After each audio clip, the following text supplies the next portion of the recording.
They clasped hands and settled beside one another. He shared a plethora of images capturing their embraces, occasionally featuring tender kisses. Rufus shared images of his friend with my wife, who responded with enthusiasm by sending back photos of her bare breasts. Rufus was convinced that I was destined to become a cuckold, thinking I would go to any lengths to ensure Marcella remained my affectionate and content wife, even if it meant permitting her to engage in an affair with someone else. Welcome to Addy Story, where we share real-life stories that touch the heart and inspire the soul. Subscribe now to join our community, relax, and dive into the stories we have for you. Enjoy. My wife Marcella believed I was unaware of her intentions. She believed I was foolish, or perhaps oblivious to her escalating relationship with her colleague Rufus. She thought I would allow her to play her tune while I accepted her ongoing affair with him. She was in for a surprise. She was unaware that my suspicions about her had lingered for quite some time. I observed shifts, unmistakable indicators of betrayal, frequent late nights at work, a sudden enhancement of her wardrobe, a more intense physical connection, and a complete disinterest in the activities we once cherished together. I made numerous attempts to discuss it with her, yet each time my worries were disregarded. Marcella naturally refuted any suggestion that there was an issue. She claimed it was merely my insecurities and possessiveness acting up. I found myself with no option but to engage the services of a private investigator. I chose not to turn a blind eye to the truth. I could never accept infidelity from my wife. I communicated that clearly from the outset of our relationship and reiterated it numerous times throughout our decade of marriage. As I settled into the chair in private investigator Calvin Pritchard's office, a swirl of emotions washed over me while I absorbed his report. I felt a wave of relief wash over me when he clarified that Marcella had not been unfaithful. Yet that sense of relief quickly faded when he included the phrase "for now." As he elaborated, my wife was involved in an affair. It simply hadn't reached a sexual point yet, but it was only a matter of time before it did. It seems that Marcella and Rufus were what one might refer to as working spouses. I despise that term. Marcella had but a single partner, myself. While some may perceive that expression as endearing and innocent, to me, it signified that she was involved in a close relationship with another person. It appears that this was precisely what she was experiencing. The private investigator's report reveals that Marcella and Rufus shared lunch together daily, exclusively in each other's company. They clasped hands and settled beside one another. He shared a plethora of images capturing their embraces, occasionally featuring tender kisses. I was seething at the sight before me, filled with an overwhelming urge to confront that insufferable Rufus. Alongside their shared lunches, the lovers frequently found themselves working late into the night, despite the absence of any compelling reason to do so. It felt like they were eager to escape the confines of their homes and drain every moment from our days. The investigator informed me that he successfully tracked down Marcella's emails and messages. I was fully aware that this was entirely against the law and that it would never be applicable in a divorce. In our state, pursuing a divorce on the grounds of adultery was an option, yet it proved to be quite challenging. Uncontested divorces were significantly simpler, and I didn't require any proof for that matter. I simply desired it for my personal use. Sloan declined to provide me with copies of the actual messages. He didn't even allow me a glimpse of them. Instead, He provided me with an overview of their contents. He confidently assured me that my wife had never spoken ill of me. Rufus attempted to undermine me on several occasions, yet Marcella stood firm against him. It seems there was room for things to be more challenging. Messages and correspondence indicated their romantic connection, yet neither expressed any declarations of love. Their exchanges were quite provocative, skirting the edges of flirtation.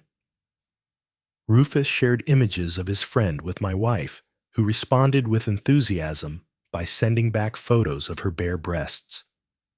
From what Sloane could gather, she hadn't shared any intimate photos thus far.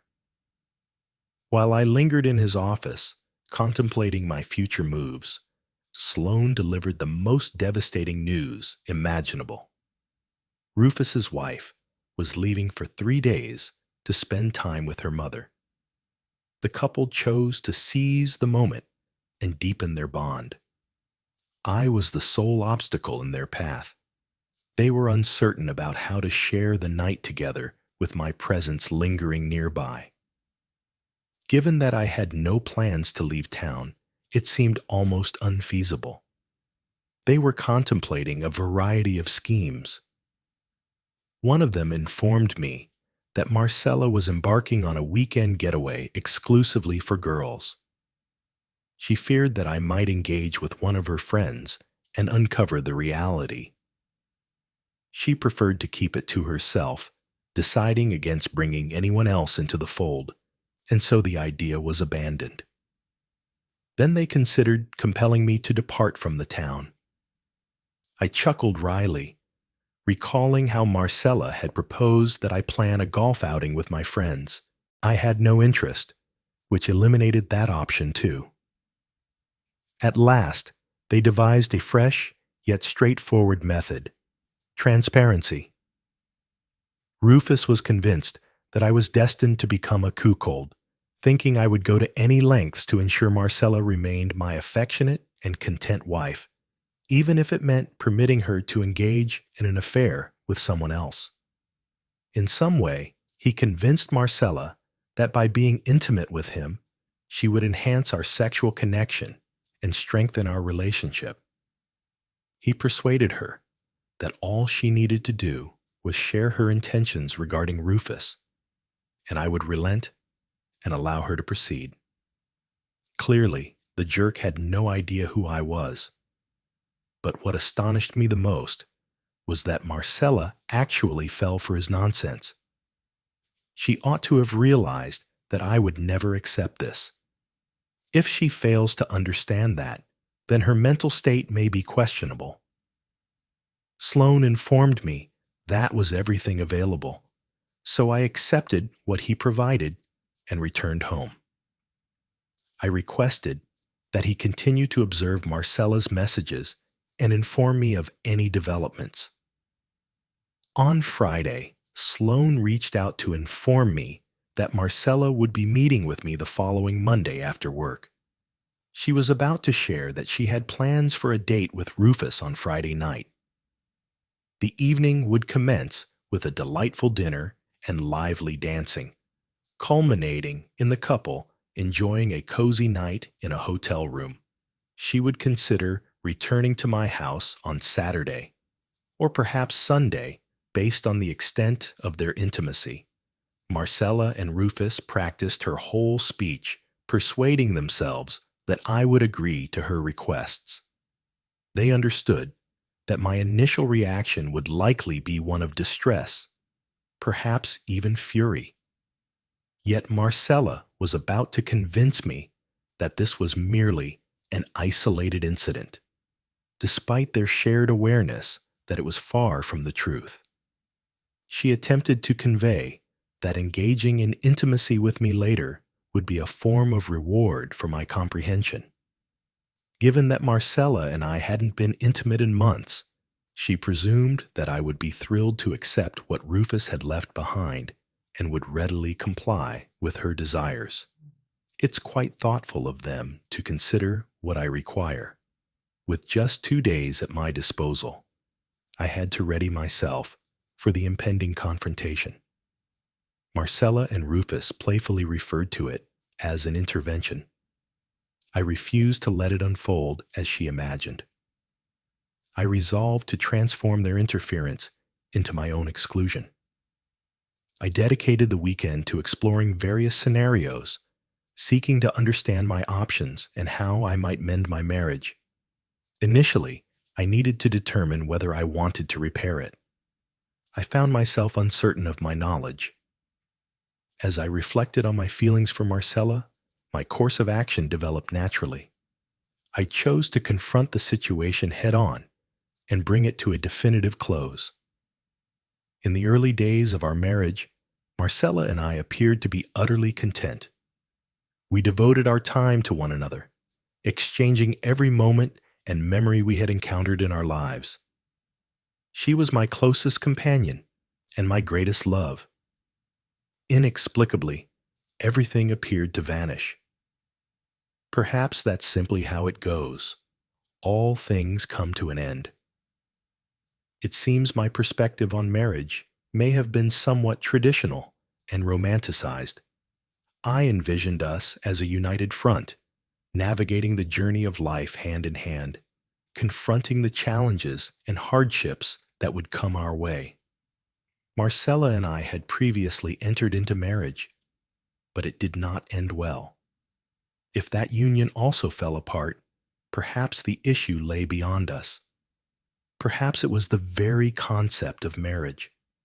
How can individuals hope to sustain their emotions, aspirations, curiosities, and fervors when destiny proves to be capricious, constantly altering everything and everyone in its path?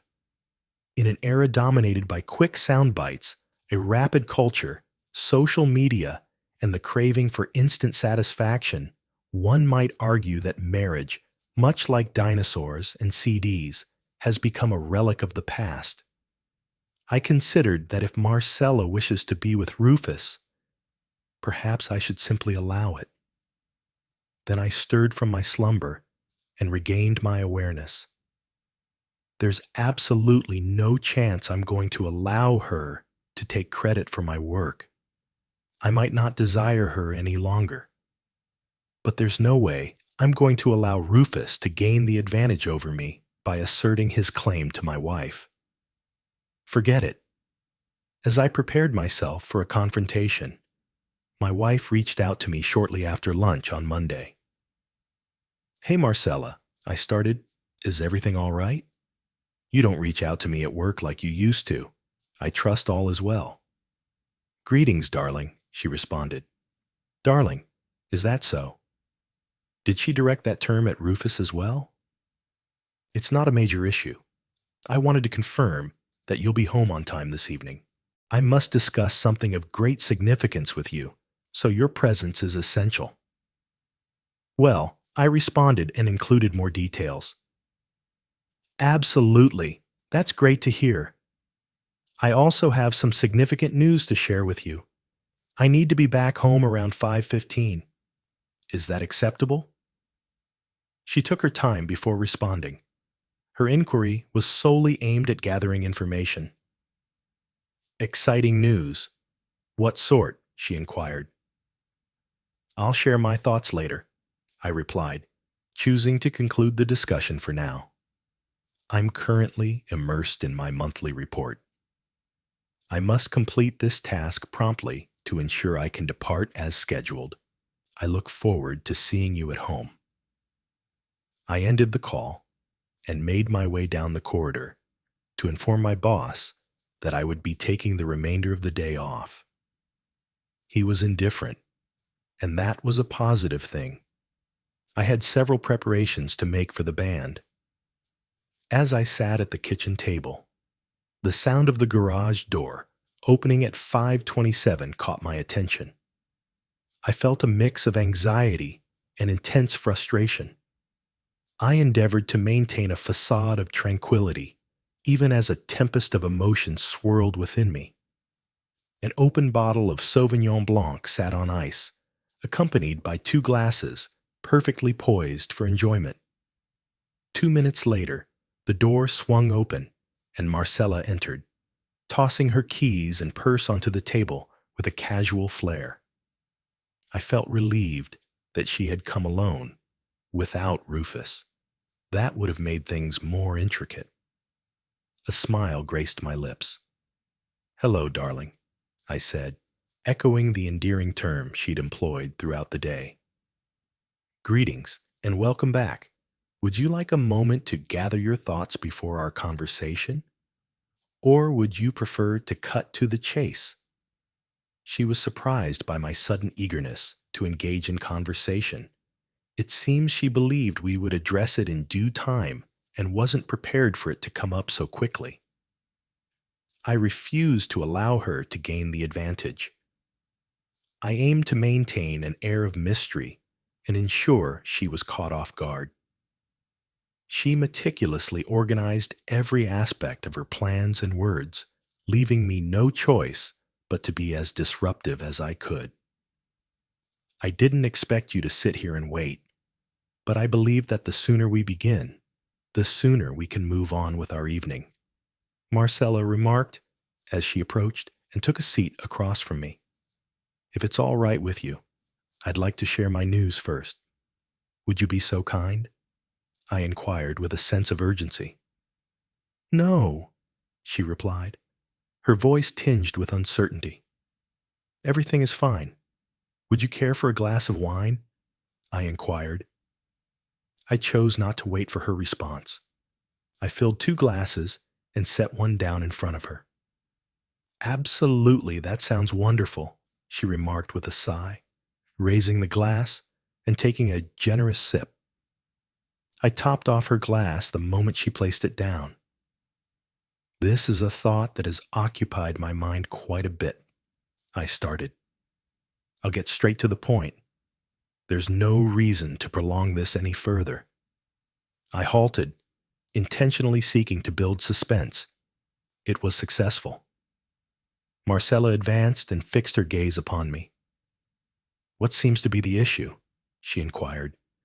"I seek to end this marriage." I expressed myself clearly and paused, allowing her to grasp the implication. It lasted roughly 3 seconds. Marcella's expression revealed her inner thoughts and feelings. Initially, she appeared perplexed, as though the words I spoke were beyond her comprehension. In that moment, the weight of my words sank in, leaving her utterly astonished. Fear and anxiety swiftly gave way to astonishment. She feared that I could uncover her secret relationship with Rufus. "Why?" she inquired, a tremor of apprehension lacing her voice. "I no longer feel love for you," I stated. It appeared as though I had plunged a knife into Marcella's chest. "What do you mean?" she asked, grappling with my statement. "My feelings for you have changed, Marcella. I can't pinpoint the moment I ceased to love you. I was not truthful. I was fully aware of the moment. It feels like an eternity has passed. I attempted to overlook it for as long as possible. Recently, I've been struggling more and more to avoid confronting it." "What are you talking about?" she asked me. Her expression suggested she was on the verge of tears. Her reaction caught me off guard. "Do you recall the moment we tied the knot?" I inquired. "Do you recall the countless hours we shared in each other's company? Wherever we ventured, be it a store, a movie, the mall, or any place at all, we did it side by side. It felt as though the thought of separation was unbearable." She gave a slight nod. "I recall," Marcella remarked. "Despite our busy schedules, we prioritized having lunch together at least twice a week. We eagerly anticipated the end of the workday, longing to rush home and reunite. Every day, I felt your absence deeply and eagerly anticipated returning home, where I could kiss you and, more often than not, share intimate moments with you. We shared interests. You convinced me to join you in those ridiculous pottery classes. Are you aware of the depth of my affection for our time together?" I thought you hated pottery, Marcella remarked, her gaze fixed on me with intensity. The focus wasn't on the pottery. I expressed to her that it was all about sharing the experience with you. Every moment was a delight. I thoroughly enjoyed observing your process and assisting you. Your enthusiasm was truly infectious. It was just like working on those pesky Christmas Village buildings. We purchased around 12 of those charming unpainted houses, which we decorated together to create a festive display for Christmas. Though it was a bit of a slog, we found pleasure in it. Marcella remarked that yours were always superior to mine. Recall the countless evenings we shared at the table, meticulously applying paint to the shingles? Marcella gave another nod. My affection for you was immense during that time. We dedicated countless hours to painting those large posters you brought back from your trip to Tybee Island. This was well before adult coloring books became popular. We still possess a vast array of those coloring pens. Yet, much like our affection, they have all withered away. Marcella seemed to diminish before our eyes. My affection remains unwavering, she countered with resolve. I chose to overlook her and pressed on. Everyone in our circle expressed their envy towards us. We shared every moment together. We strolled together each day, fingers intertwined. If I had to dash to the hardware store to fix the weed trimmer line, you would accompany me. If you decided to go shopping for clothes, I'd follow you and patiently wait outside the fitting room. Indeed. But you despised it, she confronted me. You would constantly be glued to your phone. You refused to join me in looking at the clothes. Your choice didn't matter to me. Your beauty shines through in all that you do. I was present to share that moment with you. I might have opted to remain at home and enjoy some sports. We discussed how the other women in the neighborhood would gather for bingo nights or bachelorette parties, yet you always chose not to join them. Do you recall what you shared regarding your decision not to take part? Marcella brushed away a tear that had slipped down her cheek. Indeed, I recall. You mentioned that you'd prefer to spend time with me rather than with the chickens.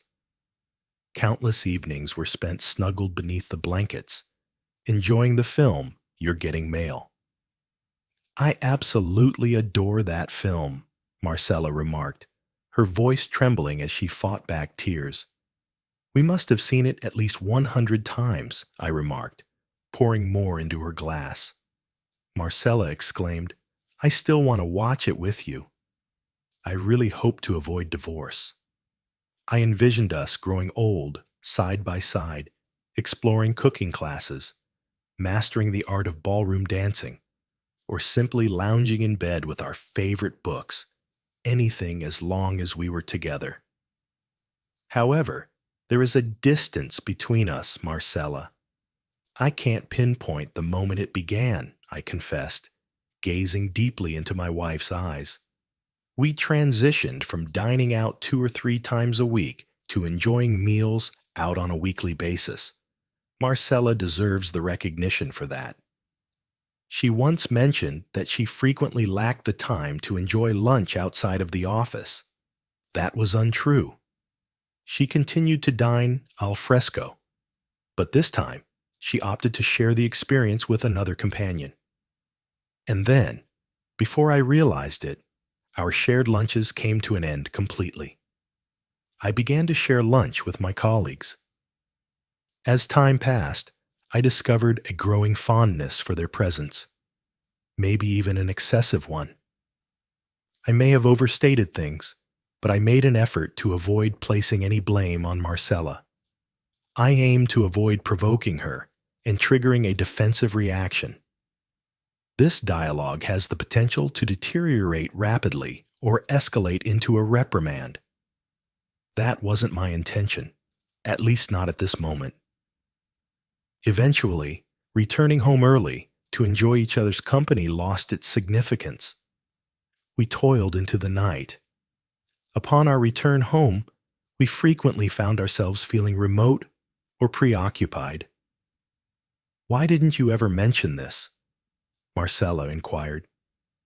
"Had I realized its significance to you, I would have made an effort to share lunch with you more frequently, or refrain from working late." "Indeed," I replied, nodding in agreement, despite having expressed it countless times before. I longed to grasp why being with me didn't hold significance for you. Perhaps if I had, I might have altered things or taken action to inspire you to desire more moments together. I believe I fell short in that aspect. I sensed that I was bearing the weight of our separation. That was quite misleading. I realized that if I confronted Marcella about Rufus first, we wouldn't be able to wrap up the conversation without it turning unpleasant. I would never try to persuade her to understand my perspective. I would be the domineering, envious jerk. Before I disclosed my knowledge, I wanted her to reflect on what we once shared and consider her part in its unraveling. Slowly, we ceased engaging in nearly all activities together. You began attending your bachelorette parties. I began attending poker nights. On weekends, you would indulge in visits to spas. I would head out for a round of golf. Marcella, we could spend the entire day without discussing the weather or the current events. Our intimate connection started to decline as well. There were times when fatigue or a lack of inspiration held us back. In the early days of our marriage, we were utterly captivated by one another.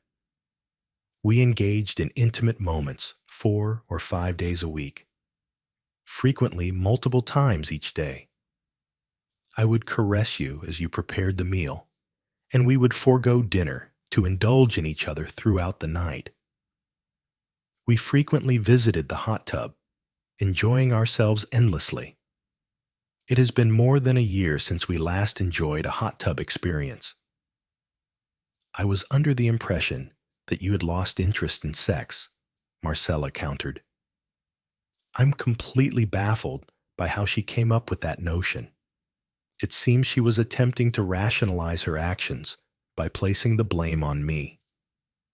"Oh, absolutely not," I replied with a chuckle. "I have always desired intimacy. I feel the same level of desire now as I did a decade ago. I have lost my desire for intimacy with you. I was aware that this would cause profound pain. She believed she had turned me down in a romantic sense. And there I was, explaining to her that our absence of intimacy was due to my disinterest in her. I might have found it amusing if I hadn't felt so wounded." "Excuse me?" Marcella inquired with a trembling voice.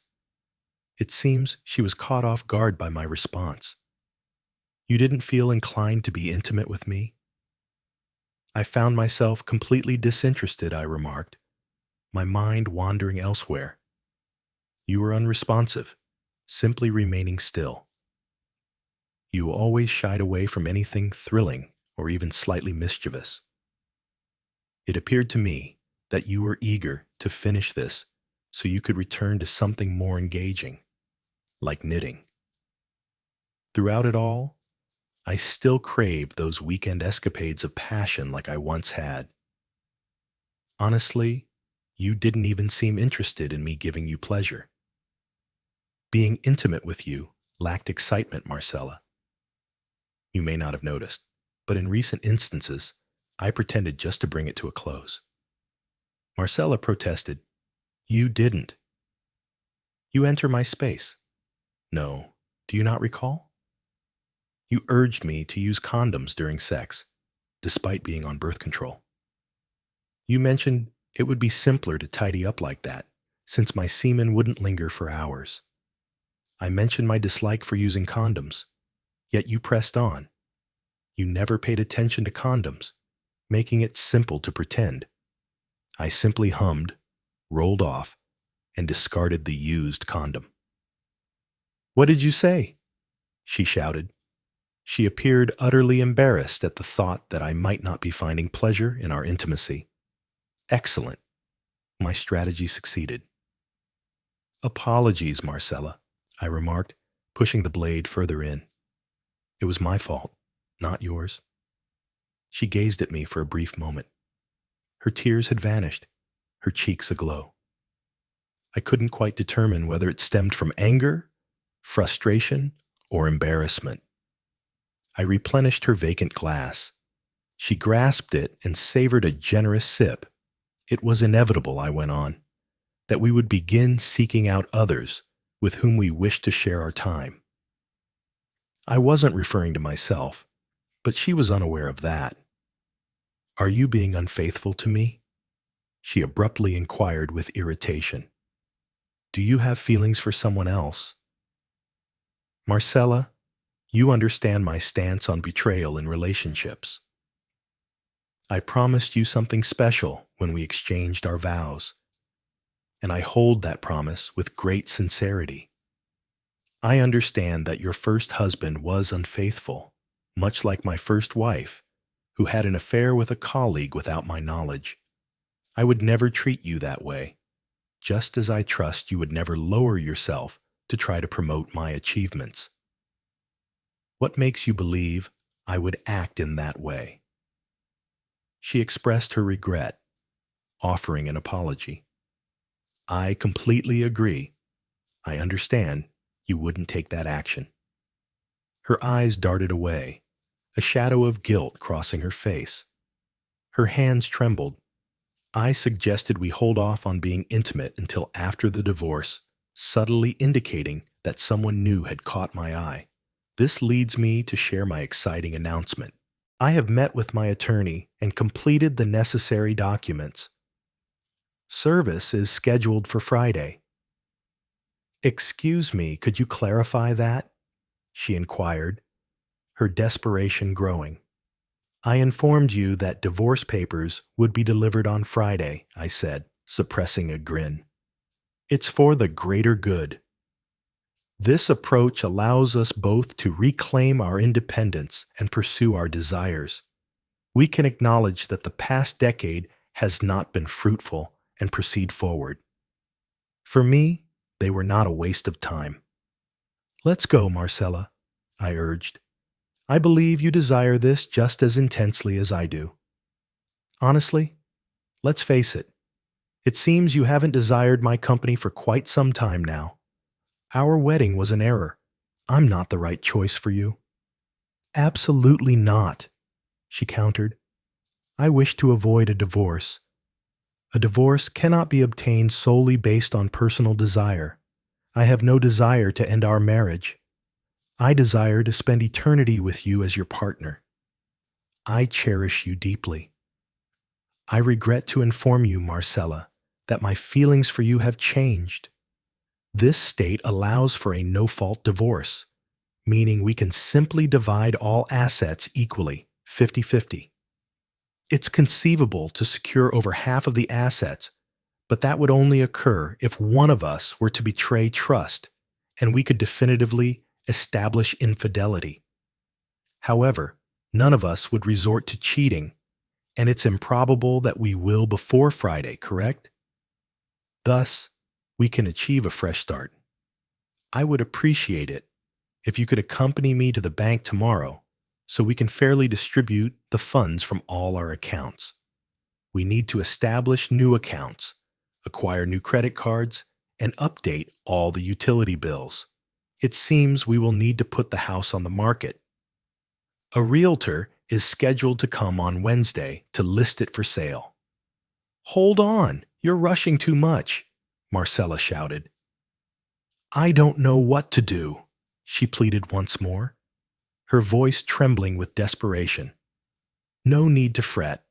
I've taken care of packing my belongings and will be residing in a hotel room until I can settle in permanently. You are welcome to remain here until the house is sold." "Hold on," Marcella exclaimed, frustration evident in her voice. Hold on, there's really no reason to pause, I mentioned, correct? It's time to stop delaying this any further. We really need to get everything sorted out before Friday, right?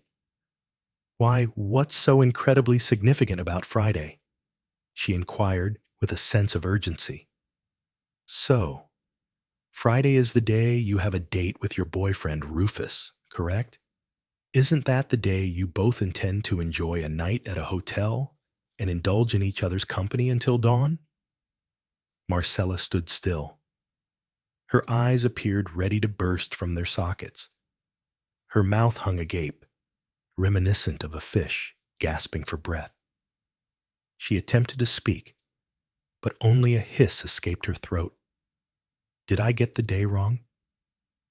Hold on, I said, as I retrieved a folder from beneath a pile of Better Homes and Gardens magazines and flipped it open.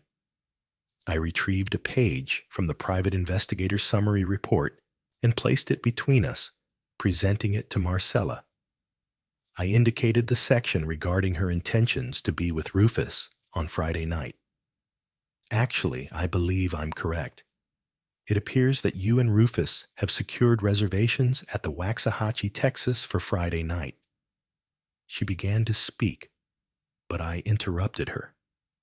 It's not what it seems, I inquired, completing her thought. Should I share the photos of you and Rufus sharing a kiss during lunch? Her gaze locked onto mine, and once more the tears began to stream. Apologies escaped her lips in a soft whisper. Now, I recall the precise moment I ceased to love you, I declared with a broad grin. I stopped loving you the day I discovered your scheme to make me a fool with your colleague, just as my former wife did. Apologies, my dear, she exclaimed, striving earnestly to persuade me. I have no affection for Rufus. This will merely be a brief encounter, a way to reignite the spark in our relationship. I'll share the night with him, and then you and I will enjoy the rest of the weekend together, rekindling the passion we once had. Rufus mentioned that you would find it delightful, that it would ignite your passion and rejuvenate our intimate connection. Absolutely, let's breathe new life into our intimate moments. Rather than engaging in passionate intimacy with me, you're refreshing the scenario by being with someone else. Is that clear? No. But she couldn't even articulate the phrase. She shifted her approach. Rufus mentioned that you would go through with it if it meant bringing me joy. I wish for your happiness, I expressed. I long for you to feel the same joy with me as you once did. I wish for you to find joy only with me. Have you lost your senses or something? What makes you believe I would be fine with that? It's important for you to understand my perspective on infidelity. Indeed, she sought to rationalize her choices. It wouldn't be betrayal. I wouldn't be unfaithful. I will not grant you my permission, not in this lifetime, I declared. I understand that now. I ought to have seen it from the start. I'm not sure what was going through my mind. It seems I found myself in a state of boredom and solitude. Rufus ignited my interest once more. Feeling uninspired and isolated. How could you feel bored and lonely when we were so blissfully in love, savoring every moment we spent together? I'm not sure, but she has begun once more. Have you ever considered that your feelings of boredom and loneliness might stem from distancing yourself from us? You ceased to join me for lunch. You ceased to share moments with me and engage in activities together. You made the decision to distance yourself and place yourself in that situation. You decided to be with him rather than with me. It seems that in your moments of boredom and solitude, you crafted this situation solely for Rufus to experience the same sense of emptiness and isolation. I don't believe I did that, she remarked, fixing her gaze on me. She gently shook her head. I can't fathom the idea of doing that. I was under the impression that you had ceased visiting my home for lunch. As you instructed, don't you recall? You continuously mentioned how occupied you were. On that Wednesday, the day we were supposed to have lunch, I arrived to pick you up, and you didn't even take the time to come into the lobby to let me know you couldn't make it. You messaged me about having lunch on your own. After that, I ceased my visits, and you never brought up the fact that our lunch meetings had come to an end. You may not have even noticed it. Marcella gazed at her hands. Your immersion in your own realm blinded you to the fact that I was slipping away. Your focus was solely on you and Rufus. Well, he's all yours now. I don't want him, she snapped at me, her gaze piercing as she looked up. I desire you. I desire us. I long for us to return to how we once were. I sincerely apologize. I made a mistake. I decided to let go of what we had. It's already past the point, I remarked, shaking my head in disbelief. That thought is not acceptable. I was faithful to you. We didn't engage in any activities. I will never lay eyes on him again. I absolutely swear. I've decided to leave my job. I will seek employment elsewhere. I really don't want to lose you. My feelings for you remain strong. You've betrayed me in every possible manner except for one. However, that is the most crucial aspect. We did not engage in sexual activity. I made a foolish mistake. I was utterly infatuated with Rufus. I didn't have feelings for him. My heart has always belonged solely to you. I can't quite grasp what was going through my mind. I would have moved on from him and returned to you as soon as I was free of it. Yet, it has come to an end. I can envision it clearly now. I'm aware of it. It was foolish. I made a foolish mistake.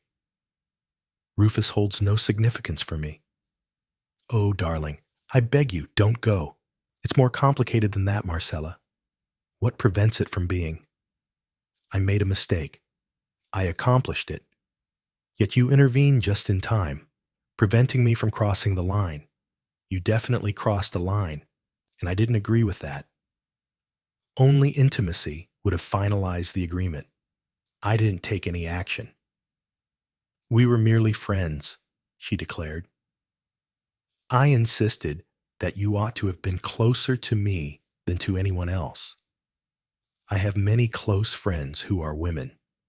I refrain from kissing them. I have never squandered time on them. I have never substituted you for them.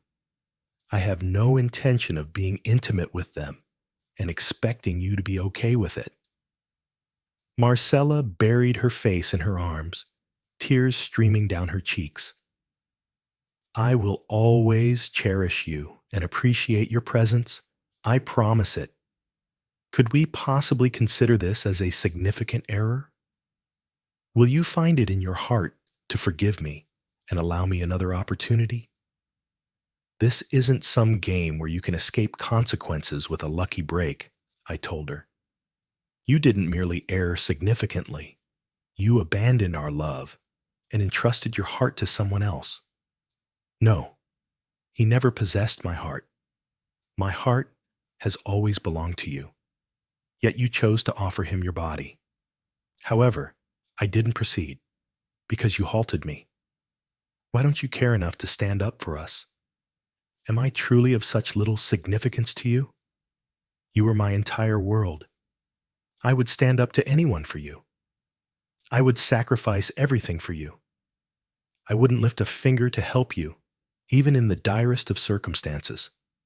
Marcella emitted a sharp, chilling scream. She seized my arms, attempting to draw me closer to her. Absolutely not.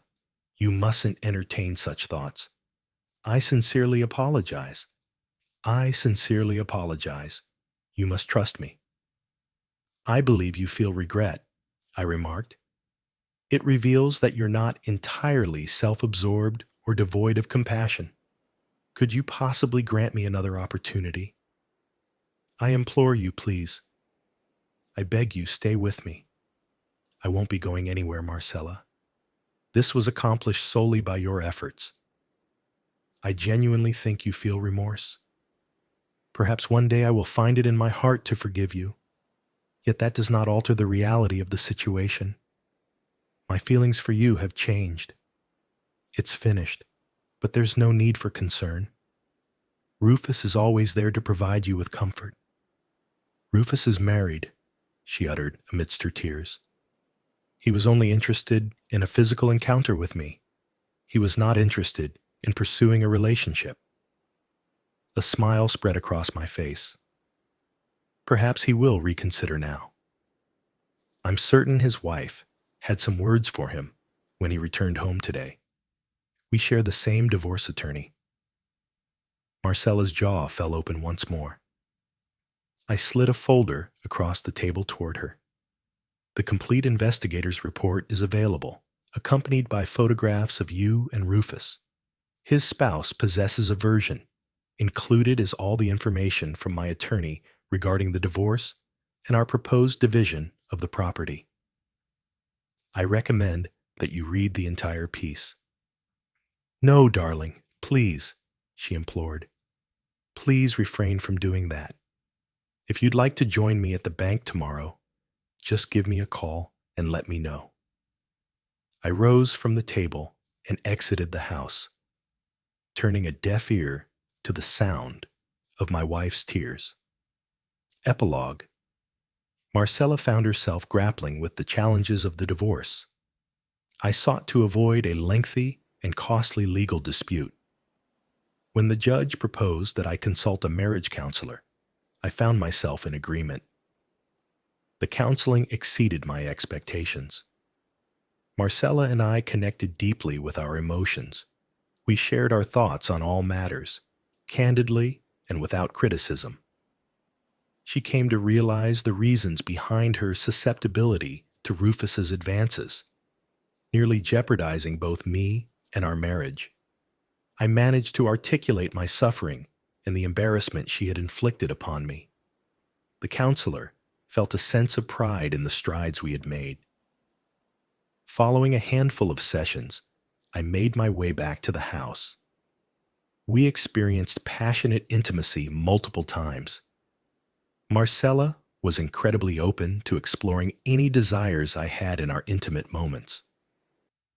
A year later, we had returned to the affectionate couple we once were at the beginning of our marriage. Marcella transitioned to a new role and is now part of my company. We commuted to and from work side by side and shared lunch together each day. Our actions were not driven by obligation or control. We accomplished this out of our desire to unite. Indeed, we shared nearly every experience side by side. We set up a charming Christmas tree and completed 2 paintings we had abandoned long ago. We have registered for another ceramics class and have also signed up for ballroom dancing. I discovered a box filled with an array of colored pens. To my astonishment, they turned out to be quite the opposite of dry.